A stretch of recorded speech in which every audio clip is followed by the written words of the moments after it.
বাংলাদেশে শহীদ শরীফ ওসমান হাদী হত্যাকাণ্ডের বিচার ছাড়া কোনোভাবেই আমরা বিচার প্রক্রিয়া, বিচারের সংস্কৃতি শুরু হবে বলে মনে করি না।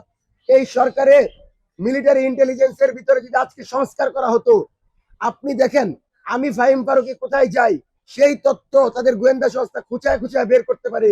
কিন্তু বাংলাদেশের অন্যতম জাতীয় নেতৃবৃন্দের একজন ছিল শহীদ শরীফ ওসমান হাদী। তার পেছনে এক সপ্তাহ একটা খুনি ঘুরবে আর প্রশাসন জানবে না, ডিজিএফআইএনএসআই জানবে না, এটা পাগলেও বিশ্বাস করে না। সুতরাং সম্পূর্ণরূপে এই গোয়েন্দা সংস্থার মিলিটারি ইন্টেলিজেন্সের নিষ্ক্রিয়তা ছিল এবং তাদের এই নিষ্ক্রিয়তার ফলেই আজকে ওসমান হাদীর হত্যা হয়েছে।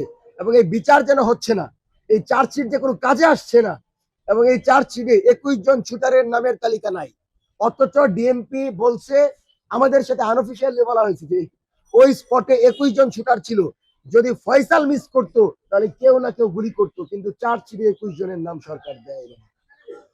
তার মানে এই সরকার চায় যেন প্রকৃত তথ্যটা না বেরিয়ে আসুক এবং খুব সুন্দরভাবে ফয়সালকে অপরাধ চক্রের মাস্টারমাইন্ড করে চূড়ান্ত পরিকল্পনা থেকে আড়াল করা হয়েছে, যার মাধ্যমে এখন আমরা দেখছি যে বিচার সম্পূর্ণরূপে অনিশ্চিত।